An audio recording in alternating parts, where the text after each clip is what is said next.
জয় রাধে, জয় নিতাই চৈতন্য। আমরা ভগবানের কৃপায় ভগবদ্গীতা কথামৃত আস্বাদন করছিলাম। ভগবান বলছেন সুন্দরভাবে যে আমরা ক্ষেত্র ক্ষেত্র বিভাগ যোগে শুনছিলাম আগের দিন 29তম শ্লোকে যে যিনি সর্বক সেই পরমাত্মা তত্ত্বকে দর্শন করেন, তাই নিজেই নিজেকে ভাবেন যে নিজেই আছেন সমস্ত ব্যাপ্ত হয়ে, তাই তিনি কোনোদিন হনন করেন না কাউকে, অর্থাৎ নিজেকে হনন করার প্রচেষ্টা করেন না, তাই তার দ্বারা কোনো রকম হিংসা ইত্যাদি হয় না, তাই তিনি সমস্ত দর্শন করেন, অর্থাৎ তিনি জ্ঞানী, এই তত্ত্ব প্রকাশ করলেন ভগবান। খুব ভালো কথা এবং খুব সুন্দরভাবে এর বিস্তারিত আমরা আলোচনা করেছি সূক্ষ্ম এবং সূক্ষ্মতরভাবে।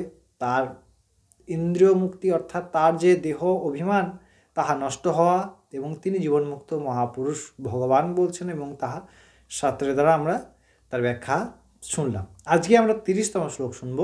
30তম শ্লোকে ভগবান সেই তত্ত্বটিকে, অর্থাৎ জ্ঞানের যে আরও গভীর ব্যাখ্যা করলেন। ওটি তো প্রাথমিকভাবে সার্বিকভাবে একটি বললেন ভগবান আগের শ্লোকে।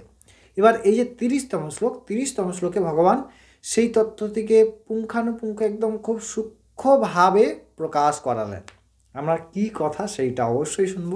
চলুন তার আগে আমরা ভগবানের শ্রীমুখ থেকে সেই শ্লোকটি আস্বাদন করি। ভগবান 30তম শ্লোকে অর্জুনকে বলছেন যে প্রকৃতৈব চ কর্মাণি ক্রিয়মাণানি সর্বশঃ ইয়া পশ্যতি তথাত্মানমঃ কর্তারং স পশ্যতি।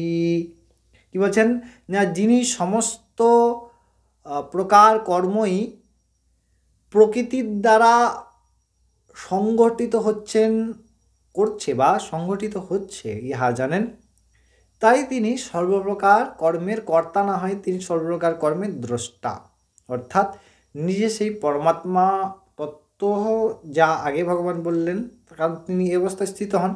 তাহলে পরমাত্মা তত্ত্বে যখন স্থিতি হয় তখন দৃষ্টির অটোমেটিক এটাই হয়, ভগবান যেটি বললেন এই শ্লোকে, যে যখন সমস্ত প্রকার ক্রিয়া, অর্থাৎ যদি কোনো ব্যক্তি না, যদি কোনো মহাপুরুষগণ কী করেন না, তিনি আমাদের মতো খাওয়া দাওয়া করেন বা আমাদের মতো শোন বা আমাদের মতো কাজ করেন, সমস্ত কিছু করেও তিনি কিন্তু কিছু করছেন না। যেমন আমাদের কর্ম পাপ পূর্ণ এই প্রকার রেকর্ড হচ্ছে, কিন্তু ওনাদের কর্ম রেকর্ড হয় না। কেন না, ওর থেকে মুক্তি হয়ে যায়। কি কেন মুক্তি হয়ে যায় না, তিনি তখন দেখেন যে ইহা প্রকৃতির দ্বারা সৃষ্ট এবং প্রকৃতির দ্বারা স্বয়ং পরিচালিত হচ্ছেন, তাই তিনি নিজে কোনো প্রকার কর্মের কর্তা অর্থাৎ অভিমানযুক্ত হন না। তিনি অহংকার ভগবানের সমর্পিত করেছেন। তিনি তন্বাং মনোভীর অমলেশু আহং তবৈবা আশ্রিতা। ভগবানের সমস্ত ইন্দ্রিয় মন বাক্য তনু দ্বারা সমস্ত কিছুর দ্বারা সমর্পিত, তাই সমস্ত প্রকৃতির কর্তা এবং প্রকৃতির দ্বারা হয়, তিনি কিছু করেন না বা তিনি কোনো কিছুর ভোক্তা নন, এই প্রকারে একদম নিশ্চিত হয়ে যান। তাই তিনি যথার্থ দ্রষ্টা, তাই তিনি পরম জ্ঞানী এই হিসাবে বিবেচিত হন। ভগবান খুব সুন্দরভাবে এক একটি শ্লোকের দ্বারা আমাদেরকে অমৃতময়ী কথা আস্বাদন করেছেন। আমরা এইভাবে আস্বাদন করব।